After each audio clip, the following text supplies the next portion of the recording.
Hey friend, I'm Robin May, and a few of the professional hats that I wear includes being a transformational speaker, a life coach, and a licensed therapist.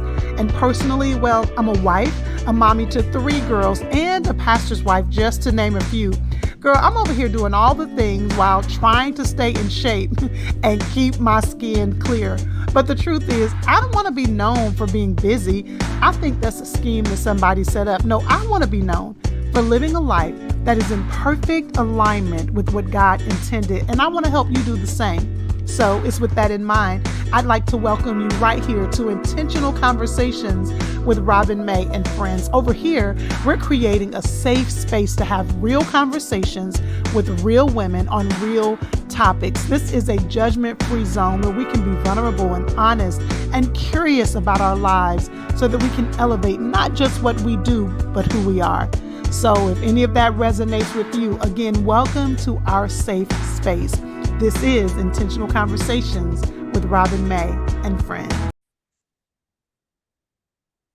So this is my second guest who is a second-time guest. This is my girl, Torre. You all have been DMing me about her back when we initially launched the podcast. She was one of my first guests. I think I know my best friend was on, and then I think it was you. I think that's how it was. Yeah. And they were super excited and learned so much from you. I got so many DMs from our conversation. Cool.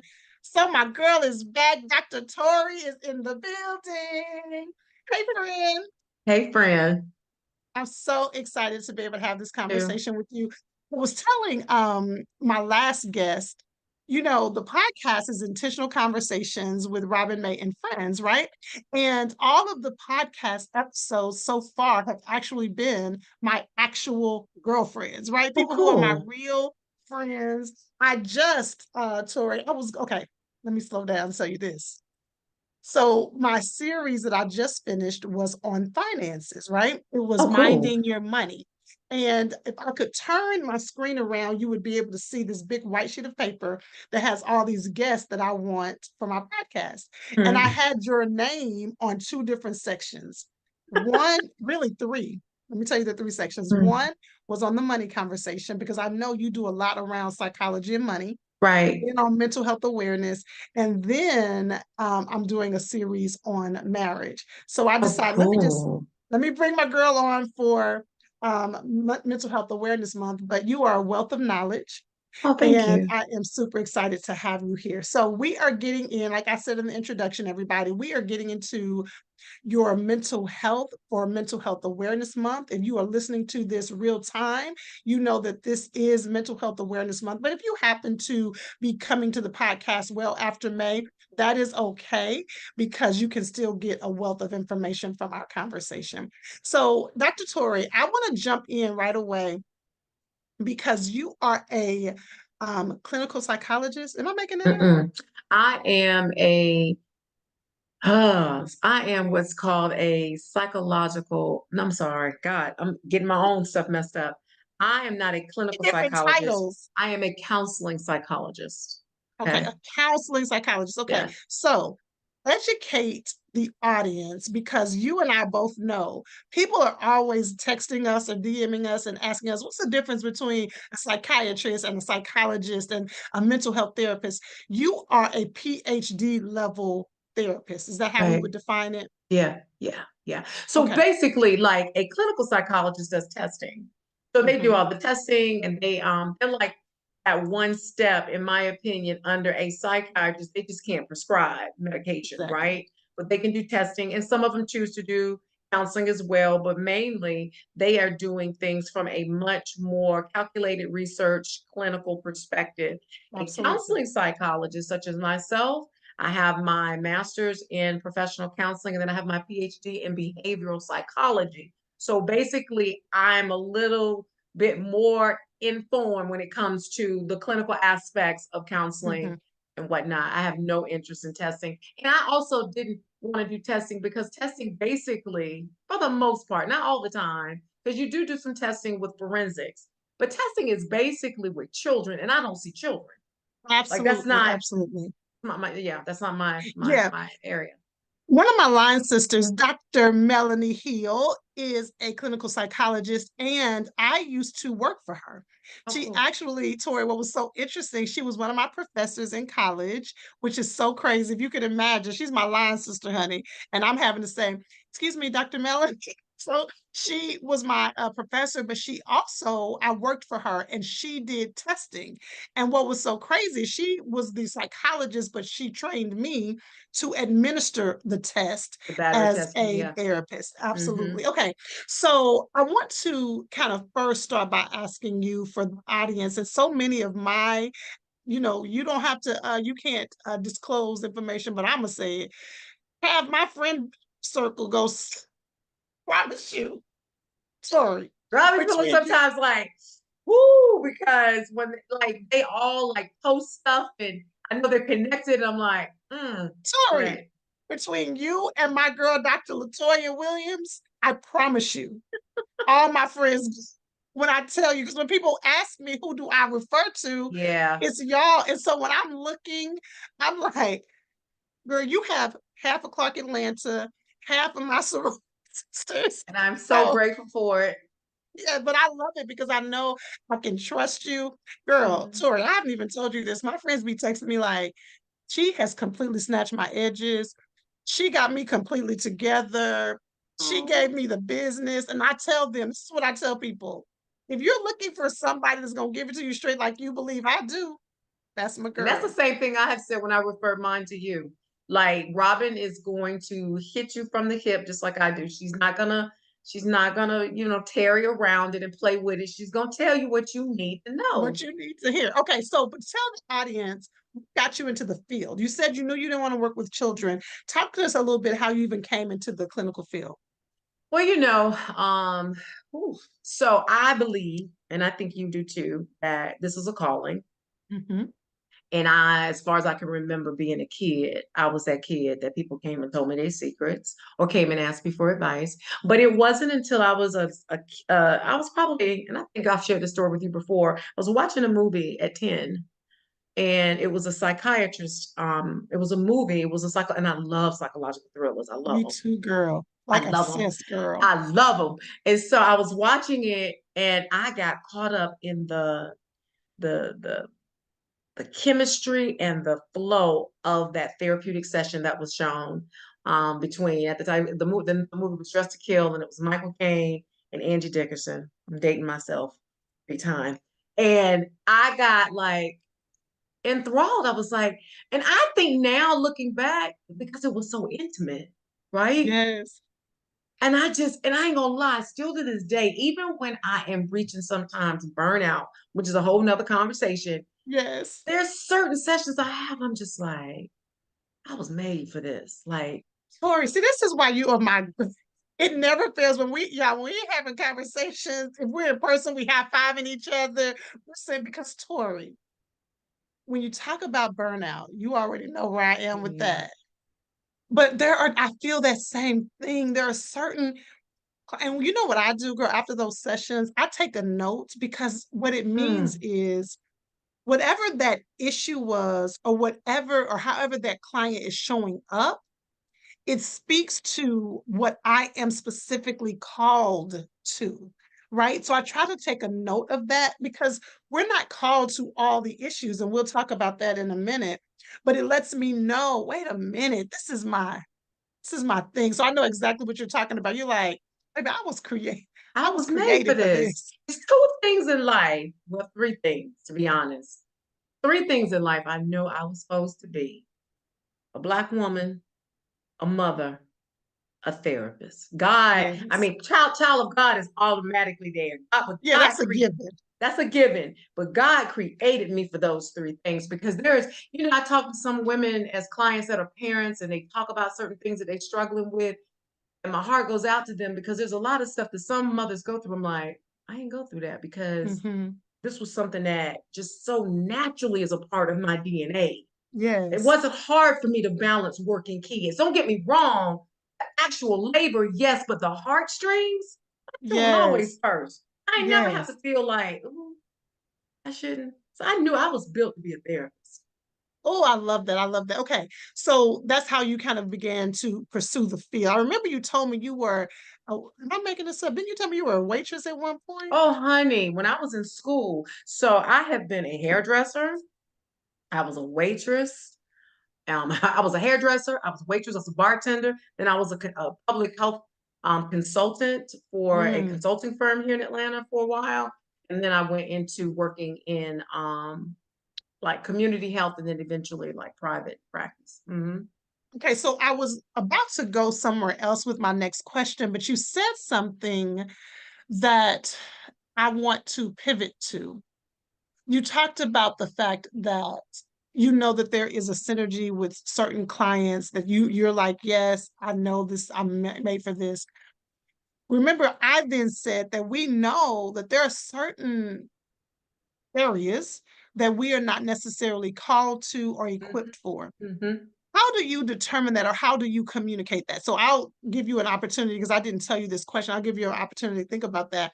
What I do for those who are listening, every therapist that you are seeing, you want to make sure that that therapist is um, trained or equipped to Yes, handle whatever issue you're bringing to the correct, table.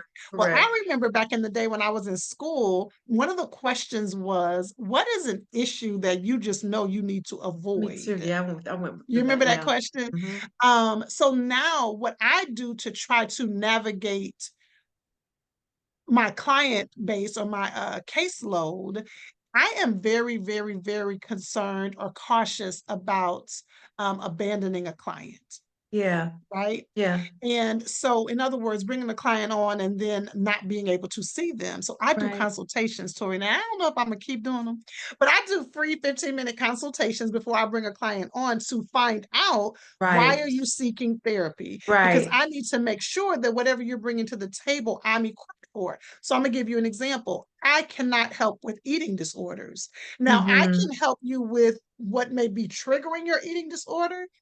I don't have the skill set to help someone navigate extreme eating disorder. So if a client comes and says, this is what her focus is, I'm going to refer her out. So is there an area that you refer people out that you know is not your area other than kids?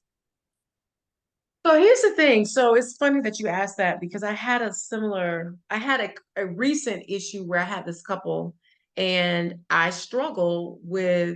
um, I struggle sometimes based on age range. Okay. Mm, So don't get me wrong. I've had couples that were well up into their life, but that's really, I feel inadequate. So a lot of times if they are over 65, I may yes. ask them like, how do you feel about the fact that I am younger? And how do you feel about the fact of me giving you guidance? And also, I'm very descriptive in the intro or the consultation with my clients, like, what are you seeking from me?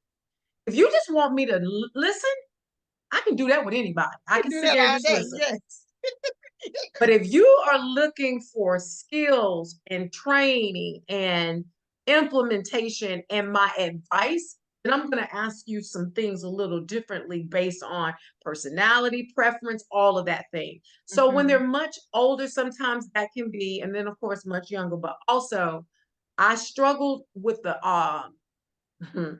I struggled with the thought in school, because when I was in school, especially my master's, my kids were really small with pedophilia, Mhm. pedophiles. That Mhm. was something that I was like, I'm a new mom. I'm extremely protective. How am I going to manage if someone has a sexual dysfunction or a sexual deviance, Mhm. even though they may not have no legality going on? Let's say they are, I know I have to refer that out. That's hard for me. Yes, absolutely. That's not something that Well, I'm, I believe that area, first of all, even if we didn't, even if we felt equipped to handle it or had the ability to handle it, that the level of training that's required for that. And I'm saying this and sharing this because I want the listeners, as you're seeking therapy, you have every right to ask yes, questions of your investigate. therapist. Absolutely. Tori, Mhm. I tell people finding a therapist is like finding a significant relationship, baby. You want to make sure, because it's a very intimate experience. It's interesting you talked about age because I also don't work with young children, but honestly, Tori, I'm very cautious of even working with teenagers. I don't work with teenagers. Let me say that. Not just Right. cautious. I don't work with teenagers. Right. But when I bring on 19-year-olds or 20-year-olds, 21, I have a hard conversation with them Mm-hmm. because I am such a process-based therapist, and I am such a, which is going to be my next question to you. I am such a therapist that's going to challenge you to Mm-hmm. lean into how you're processing, what you're thinking, your personal responsibility. And sometimes that age group isn't quite ready for Right. that level of work. Now, Right. shout out to a couple of my college students. I have about 3 college students right now because when I had that conversation with them, they were like, no, right. First of all, no, Miss Robin. See, that's the problem right there. They're like, no, Miss Robin. Because see, when you come in these stores, you grown. So they're like, Robin, I can handle it. And they shout out to them. They have been handling it. So I want to ask you, when you think about or when you share what your therapeutic framework is, Yes. what would that be? What would you say So your I'm framework eclectic. is? Like I do a little bit of psychoanalysis. I do, but mainly because I do love back history. I do love understanding like where this point of origin is. But I mainly do cognitive behavior therapy and mindfulness practices. So I'm usually helping people understand like this is, like you say, this is process oriented. We're gonna start here and we're going to end up here. That's the Mhm. goal, is to get here. Now, here is predicated on what their goals and objectives, of course, are. But I use heavily like CBT and also mindfulness. But mindfulness, what a lot of people don't understand too, is a form of cognitive behavior therapy. It's an Absolutely. adjunct.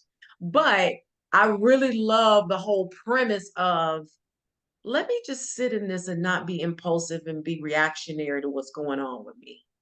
Let me Yes. learn to feel and deal with this in real time and then have great coping mechanisms to replace the faulty ones I started out with. Yeah. I love this. I wanted you to explain what mindfulness is. And so I love that. One of the things, Tori, again, this is nowhere in the questions that I told you I want to ask you, but with that thought, one of the things I have found, and I'm going to do a podcast on this actually, but I believe that women, and particularly Black women, we have a love-hate relationship with the idea of resilience. And I believe it's because we've had to be so resilient. That's Yes. kind of where you're finding this soft life movement Yes. coming from. I'm Yes. tired of fighting. I'm tired of being resilient. I'm tired of having to pick myself up. And I understand that. But I also believe there is a need for emotional resilience to be able to feel the feeling and not be consumed with the feeling and not even to quickly run away from the feeling. To your point, let's just sit here for a moment. Just for a Tell me your moment. thoughts about that. So I'm gonna be real, real honest with you. I understand the whole concept of the soft movement, but it's really irritating me to an extent. Like you my girl. Y'all, if you're listening to the podcast, you didn't see me throw my arms back. Tori. To be real. I just got to be real because here's the thing. Just like I educate my clients a lot around the word trauma. I'm like, look, everything ain't traumatizing, okay? I just want Exactly. y'all to understand. There are going to be some things in life that's going to take your breath away. There are going to be some things in life that's going to literally change the molecular structure of your body because it was so painful. I get that. But somebody cussing you out and telling you that ain't traumatic. I'm sorry. Okay. But anyway, so Good. that's We're gonna kind come of, back to that. Go ahead. but the whole thing about being emotionally resilient, I feel as a therapist and as a woman and as an older woman now, that it is my job to help the millennials and Generation Z understand, don't let this societal trend declaw you. We're supposed to have our claws. Now, what do I mean by that? Claws. That when the rubber hits the road and it gets hard out there, you need to know that okay, this is hard, but I can emotionally withstand this. Yes. I can handle hard things. I can I can handle, deal. Yes. girl, Yes. I got a client who sees an executive coach, and we got to talking one day, and I told her, I said, I'm gonna steal that from your coach because that was good. The coach shared with her, I have the capacity for uncertainty. Tori, was I her coach? Because Tori, I'm about to look up in my note. I am getting ready to launch this program, and I keep notes in my phone for the program. And one of the notes is that if we cannot build our tolerance for uncertainty, we will stay on an emotional roller coaster. Oh my God, I love this. I love this. Okay. And so when you're thinking about this, how do you then, though, navigate it with the fact that, yes, women, particularly Black women, have felt like, but I've been fighting all my life. I had to fight. I've been fighting all my life and I'm tired. I have my thoughts about it because I think it's really rooted in the poor boundaries. You haven't had Yes. boundaries, so you've Yes. been used and abused. So build your boundaries up. But what are your thoughts about it? I totally agree. I totally second and third and fourth that, because here's the thing. All right. So we went through the era of being superwoman and having the S on our chest, and I can do it, I can do it, I can do it, and I can show up and I can show up. And now we're at burnout. That's all this is. That's all this is. This is the flip side of I can do it, I can do it. So the I can do it, I can do it, in my opinion, from a clinical standpoint, has a lot to do with codependent nature, because a lot of women are codependent. Okay. Define codependency. Don't go too So fast. codependency is when you are validated from external factors, meaning I have an identity, but my identity is comprised in you saying I'm okay, you saying I'm beautiful, you saying I'm smart, Yes. you saying I deserve, rather than me owning it myself and realizing, wait a minute, I got to validate me. I can't validate myself through how well I perform in your life. Absolutely. Right? So Wait, y'all, I don't want y'all to jump over that. She said, I cannot validate myself through how well you say I perform in your life. I love that. So you said it's a flip side because of codependency and like you said, just not having boundaries, which is still a form of codependency. And this word I have been standing on, I have been using I've been using the Jesus out this word since the first of the year. It's normalization. You have been modeled and normalized. This is what a woman's supposed to do. Now, let's yes. get clear about normalization, because people think normalization means good, productive, healthy. No, normalization means this is what I'm familiar with. This is what's been modeled to me, good, bad, or indifferent. And because I have either mastered it or I understand it, I feel safe in it. That's all it is. That's all it is. Girl, you teaching. So just because it has been normalized in your life or your family's journey, you believe it is what it's supposed to be. Yes, you receive it and you take it on. Do you know how many clients? I know because your clients are very similar in demographic as mine. Do you know how many African American, Black women, whatever you want to call ourselves, sit in front of me and say, "Well, I saw my mama do this, and I saw my mama do that, and I'm trying to be the mother that my mama was." And yeah, but your mama was miserable.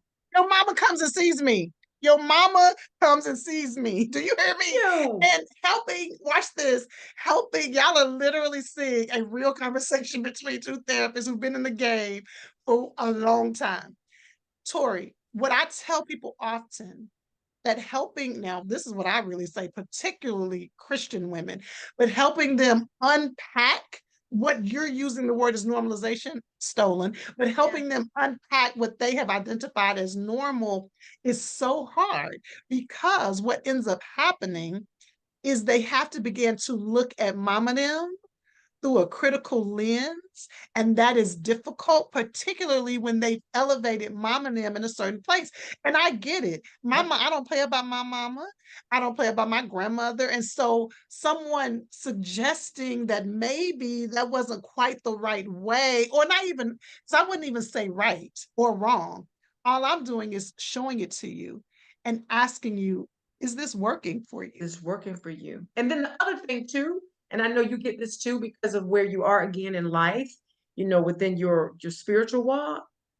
Is this a generational curse we looking at? Ma'am.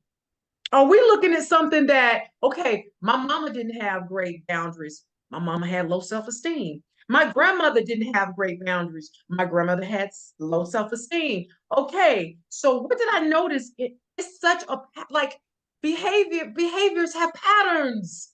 And They so when have you so look at many the patterns. patterns, you're gonna see the story. Tori, girl, it blows me away when we talk about patterns. This is why y'all hear me preaching pause and pay attention, because you got to look at Mhm. not only your story, but your mama's story and your grandmother's Stories story. around you. Because it blows my talk about being excited and what realizing that you're doing the work you're supposed to be doing. When I am talking to a client, this happened recently. I was talking to one of my clients, girl, she listens to the podcast. I was talking to one of my clients, and because we don't play about confidentiality. So I'm Yes. trying to make sure I'm presenting this in a way. So Okay. I was talking to her and we were unpacking her story. I do this thing called discovery with the client. So if it was you, the discovery of Tori. And what we're doing is we could have been working together for a year, Tori. Yeah. We'll come to a sticking place, or we'll come to a place we can't move past. And I'll say, you know what, let's do a discovery journey. And what we do is I pretend that you're a brand new client. And let's just start from the beginning. Tell me your story. And I just started taking notes. Tell me, okay, tell me where was your mom and daddy? How did they get together? Then once you were born, what happened? And so we started going through a discovery. So she and I were going on the discovery journey. And so much of the patterns that we just, now mind you, I have been working with her for a long time, Mhm. but the patterns that we saw that showed up between her and her child were eerily similar, like some specific things to what happened to her. That this girl is the bomb. Like so many of my clients, if they weren't my clients, we would be friends, Yeah, okay? me Because too. Me God too. just brings these people in my life. So this girl would be my girl. We'd be kicking it. She's the bomb, but she's had some tough challenges. Hmm. And so, because she's the bomb, because she's making so many leaps and bounds in her life, she had never explored her story in that way. So, to your very point, the patterns begin to show up because it is a generational reality. And your mama, I always tell people, your mama wants you to do better than her. Hopefully. Hopefully, now. That's a whole nother conversation. But hopefully, because okay, similar to your discovery, what I do is I do something called know your story so that you understand your patterns so that you can make better decisions. Okay, friend, I had to interrupt the episode just to remind you. And I know I have been talking about bite sized breakthroughs for busy women for a minute, but we are so close to getting ready to launch. I have done a focus group asking women their opinion about how we should make this program work. I am finalizing a few more details. I want to make it super easy for you to access and for you to dive in. Bite-sized breakthroughs for busy women is for the woman just like you who wants some insight, some ahas about her own life and her own journey, but she is juggling so many things. She just does not have time right now to really set apart a long amount of time to get the help she needs. And that is where bite-sized breakthroughs for busy women comes in. So head over to robinmayonline.com/breakthrough so that you can be one of the first people to sign up. It's coming soon, girl. Go to the site now.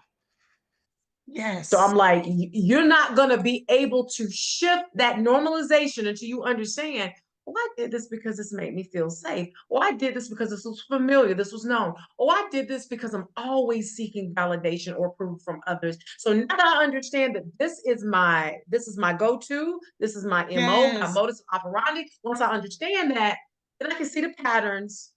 Then I can actually identify when I'm doing it now. And decide, watch this, y'all. So How if to you do listen to this differently. and decide in that moment if you want to do something different. Listen, the beautiful thing about therapy is that we're not here to cause you to change your life. You don't have to do anything different. You can keep doing what you've been doing, but we want to shine a light so that you can then make a conscious decision if I want to continue this. Yes. So, one of my favorite books is called How to Do the Work. Have you read that? Tori, Mm-mm. you would love it. You would love it. It's called How to Do the Work. Now, again, with any book, you want to take the meat and throw away the bones. Right. But in the one of the stories this particular author was sharing, she was talking about how she got in her feelings about something, Tori. A situation occurred and she got in her feelings, and she was hanging out with one of her friends, and her friend was like, "Come on, let's just go to the beach. Let's go chill. Let's go to the beach." And she said, she was like, "No, I don't want to go to the beach. So her friend got up and went on to the beach. And she said she got so much in her feelings, like, how could she abandon me? How could she leave Mm. me like that? Why? She knew I was in a space, but it was such a powerful example of that friend having clear boundaries. It was such a powerful example because the friend said, "Come on." And let me just add this caveat because this is important. There was an event going on at the beach that they were Mm-hmm. supposed to be attending. And so the Mm-hmm. friend was like, "Come on, let's go." But she got in her feelings because she wanted her friend to accommodate her in that moment. And the friend had clear boundaries. And so that takes me to this question, or this idea that I often say, and I want to know your feedback, even if you don't agree with me. I get a lot of pushback from my clients. They don't love it because I tell them often that your response to a trigger has little to do with that person, but everything to do with you. That's so Tell good. me your thoughts about it. I totally agree. It's funny, like I said, it's like we like mirror each other. I have been working on my I'm doing a series right now on YouTube about relationships and just trying to get people to understand kind of the flow, how it starts, how we break it, how communication breaks. And one of the things I recently spoke on was knowing why you respond the way you do to your trauma, like knowing your trauma responses and how Yes, that impacts the relationship.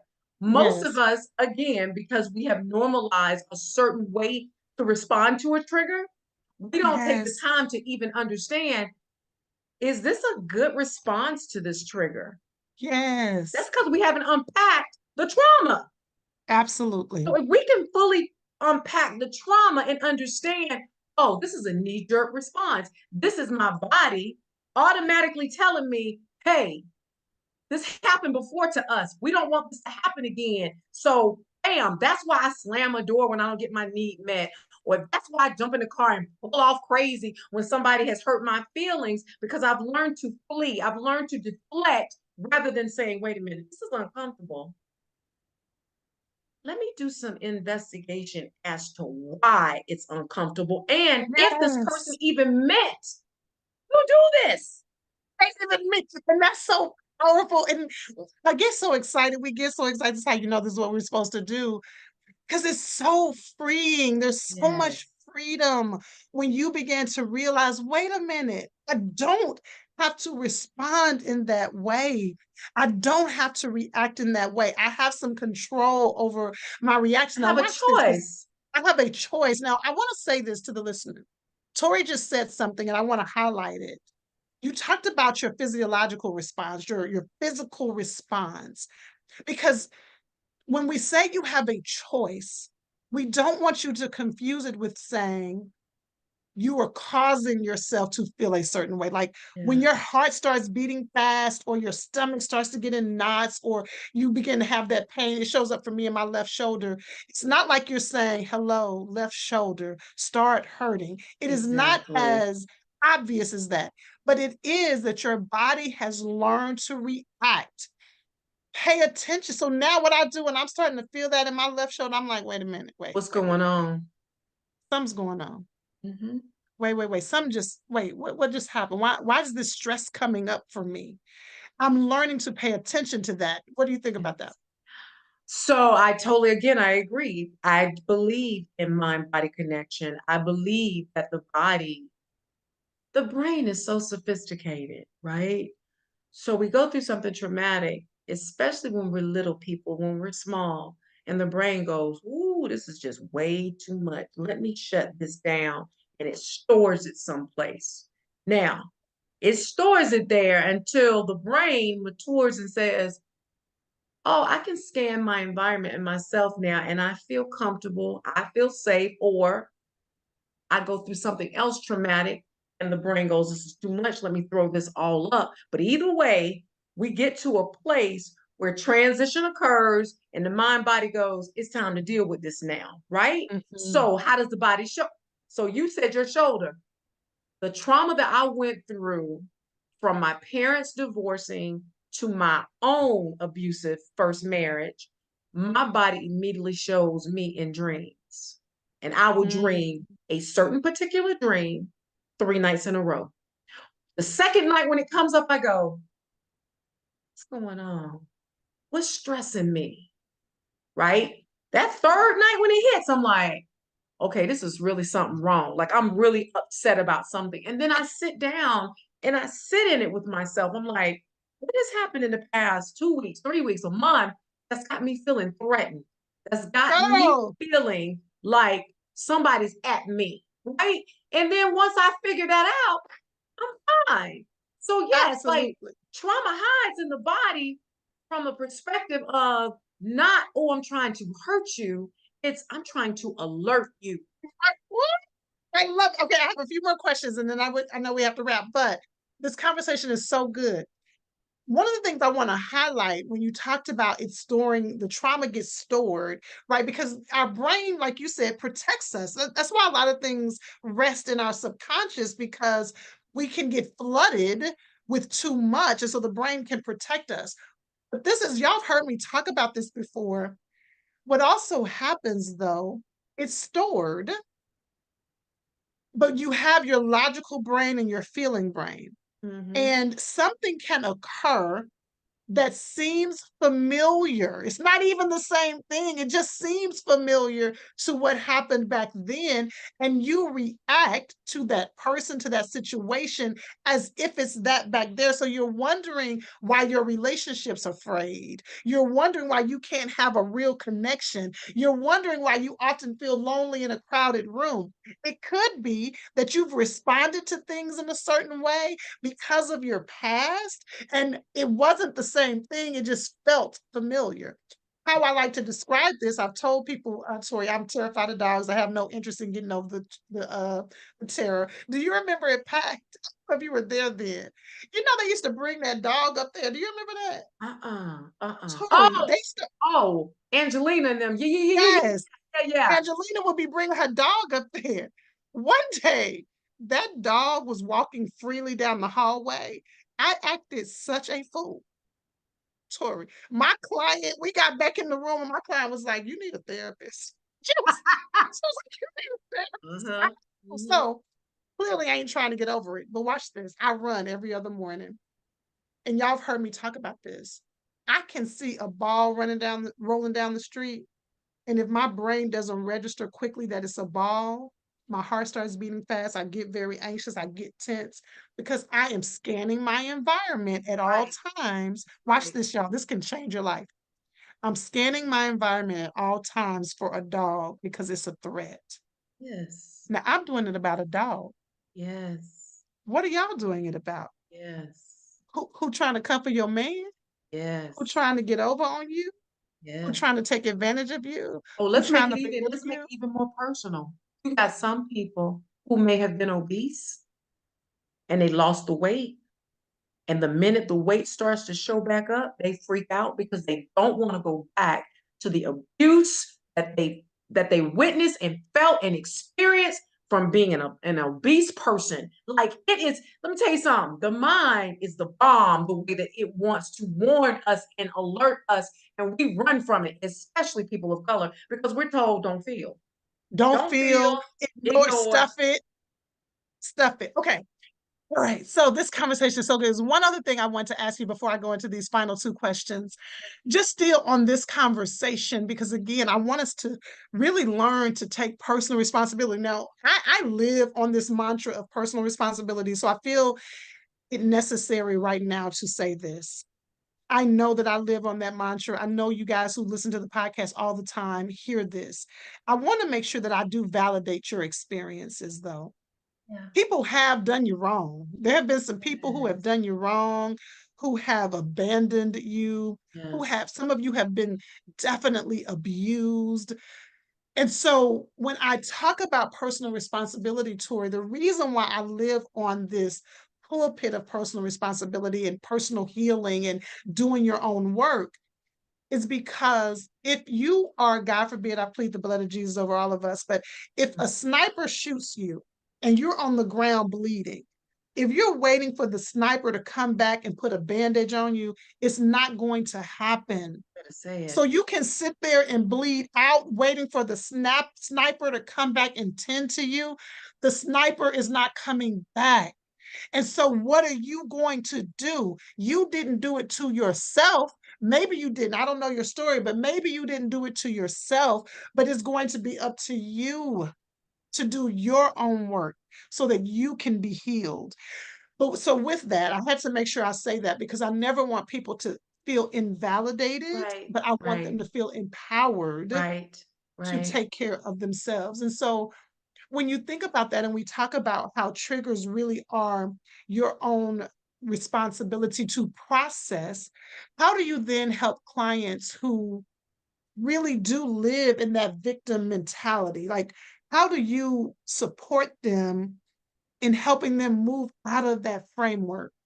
So I have a client that I have been working with probably 8 years.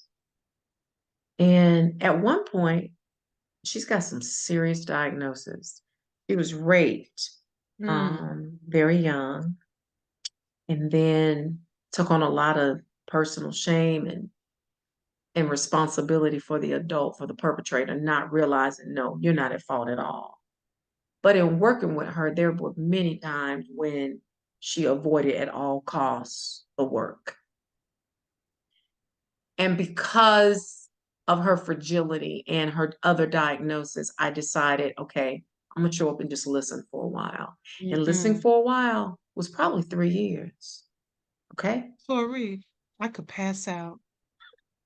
Baby, But that takes grace. but here's the thing. So you can't do that with everybody, but there are some people I really believe, again, like I said, I'm called, that the Lord put something on my heart, like, nope, you gotta wait this one out.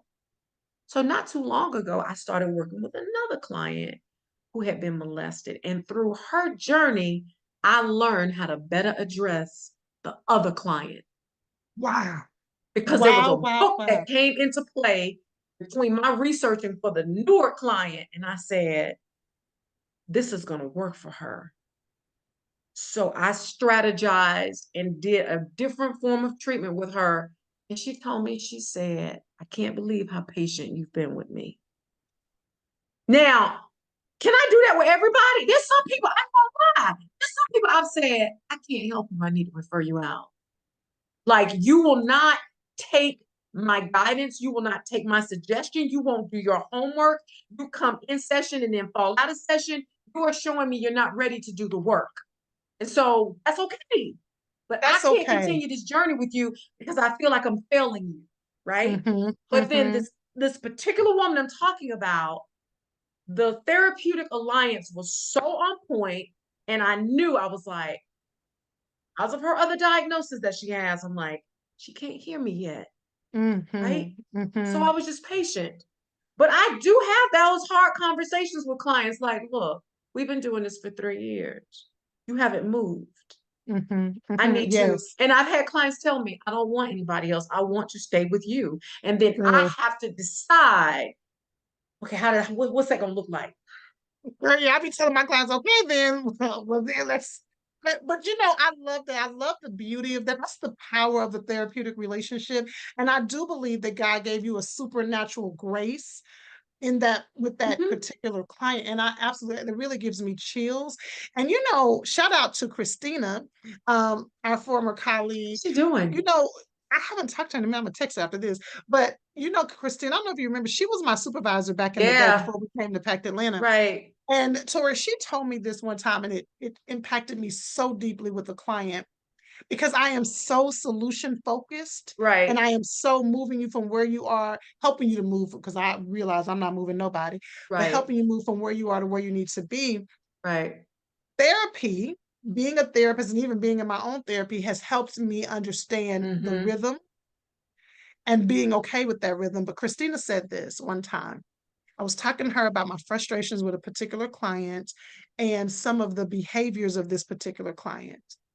And she said, you are rushing this client to a place that you are not going to be able to help her navigate because she's not Ooh. ready to get over there, and neither are you. Mm.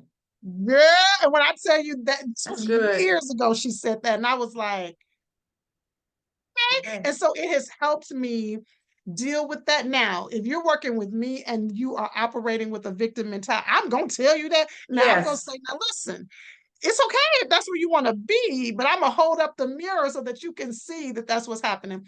Okay, before we go, I would be remiss not to talk a little bit specifically with you about depression and then anxiety, because anxiety is your jam. But I want to, and then I want you to tell us about your cards. Okay, cool. Right. So, talk to us a little bit about navigating depression with, again, I keep mentioning women because that's primarily the audience for the podcast. Mhm. How do you help people navigate the weight of depression, Mhm. particularly, Tori, when they don't want to take medication? Let's normalize this a little bit for them, the realities of depression, and kind of how you help them navigate. So the first thing I do, this is something that I didn't start in the beginning, but as I worked, I realized like I've been working with people long enough that I can see their patterns. Do they see it? So the first thing I get them to do, if they don't want to do nothing else, I'm like, can you please at least just journal to me how you're feeling so that we can start to chart and understand, is this seasonal affective? Where is this only Mm-hmm. coming in the cold months? When it gets Mm-hmm. warmer outside and the sun shines, are you automatically kind of coming out of your shell? Or is this something that's so deep and so heavy on you that we know there's no way around this without medication? And there's no way Mm-hmm. around this without us having a very strategic format that you need to commit to every day, right? Because the Yes. thing about depression is depression talks to you in such a way, and I talk about the personality of depression. And see, people Mm. really think it's just me, it's just me. No, your mind is under a chemical imbalance that is causing you to not be motivated, be Mhm, afraid, to not want to leave your house, to not want to bathe. mhm, We got to mhm. get you to understand that part so that you can take responsibility for what you can do. So there's What supplements that I absolutely. talk to, you know that I'm big on supplements. Okay, you don't want to do meds yet? Let's try this. I purposely try a holistic approach with them, from supplements to exercise to sleep routine at night. I try to get them to commit to all of that just so that they can see how bad it is. Absolutely, I'm like, did you do absolutely. this? Did you not? And I ain't gonna lie, I can be kind of a drill sergeant when it comes to depression because I've had it before myself. And I tell them, this is no different than that woman that says, I want to lose 30 pounds, but she won't make any changes in her behavior to do it. You're not going to lose weight if you continue to take in calories and not burn them. It's just Absolutely, it's not gonna science. happen. Now, I love that you're saying that because I think in our attempts to normalize, or not normalize, to help women understand that they're not doing it to themselves when it comes to depression, that we are taking away the responsibility that the Yes. person has to do something. Even therapy is a something now. Let us say that going Yes. to therapy is a Yes. That's the something. beginning. Yes. And then even if we identify, kind of what I tell people is identify the things. The description I give is to imagine that you're in a hot water balloon and we want to lift up off the ground out of the depression. Mhm. A hot water balloon is just one big balloon. But instead of one big balloon, let's identify 5 balloons that are going to help you come up. And with that visualization, you need all 5 to lift. And if you take Yeah. one away, it's going to lower how high I you love go. that.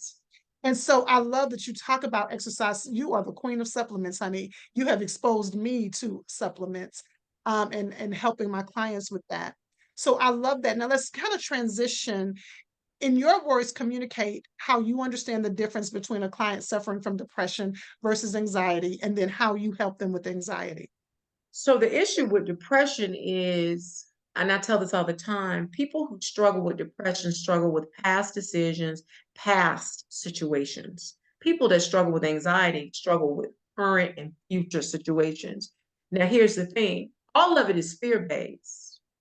The fear of, Mm-hmm. I don't want that to happen to me again, or I can't believe I allowed that to happen, or I can't believe this person did this to me. That's where depression mind is, Mm-hmm. right? Mm-hmm. But anxiety is, I'm not enough. Somebody gonna sneak me. Somebody's gonna fool me, trick me. I'm gonna get taken Yes. advantage of. So the anxious brain is hyperactive. It's always like spinning, spinning, spinning, spinning, never giving the person's brain, body, nothing a chance to rest, Yes. right? Yes. Yes. But the depressed brain goes, it's pointless. Let's just shut off. Mm-hmm. Now, does the Mm-hmm. depressed brain think sometimes and go down the rabbit hole? Yes, but it's usually it's usually flipped or switched because this is just too much. I've already lost. I'm defeated. Let me throw my hands down, Yes. right? Yes. Yes. Yes. So when Yes. I'm working with these clients with these different realities, my thing is always to show them the to me, depression and anxiety live on the same continuum. One is on one side, one is on the other side. I That's love why that. when we medicate a lot of times, and I explain to my clients, okay, your depression is up here, and you're trying to get it balanced. In the trying to get balanced, you may raise anxiety because it's on a Mm-hmm. straight line. They're on opposite sides of it. One is over processing, one is under processing. So, how Yes. do we Yes. get Yes. balance, Yes. right? Yes. So, we got to figure out, okay, what do I need to do? And some of my clients, girl, I know you've had these clients. I've had clients come in and literally tell me, especially when I was at PAC, Dr. Tori, I hope you can't smell me because I have not bathed in 2 weeks, right? Yes. And you know what I tell Yes. them? I can smell you. Oh, No, go ahead. tell them the mere fact that you can tell me that means that you can push through it. Because if you Mm. couldn't push through it, you wouldn't even got up and come into this The fact, office girl, I was supposed to see say the me. fact that they're there, The fact that like, you have walked in here with clothes on and telling me that you didn't take enough time to jump in the shower because you didn't want to tells me that you are already processing in a way that you can resolve your situation. Because I know people mm. can't get out of bed. And that's the truth of the matter. Like when you talk about being on the spectrum or being on a spectrum, one of the things I tell people, and they don't necessarily love it. I talked about this in the previous episode that I believe, Tori, we're all on the um what's the I think I might use the word spectrum of something, The range of right? something. The Yeah. range of something is Right. just when you talk about whether you can be clinically diagnosed. So that's why people sometimes don't understand the difference between I'm just sad and I'm depressed. It's when it begins to interfere with your everyday life that we Yes. need to start leaning into it. Yes. So, Tori, this conversation has been so amazing. Before we go, I want you to share with them a little bit about your. I wish I had them in front of me. And what I'll do is, like I did last time you were on, I posted them on Oh, cool. Instagram. Appreciate it. You Thank you. created some therapy cards. Talk to me a little Right. bit about those. So I decided that I wanted to help people who weren't really ready yet to sit in front of a therapist, but they needed some of the information.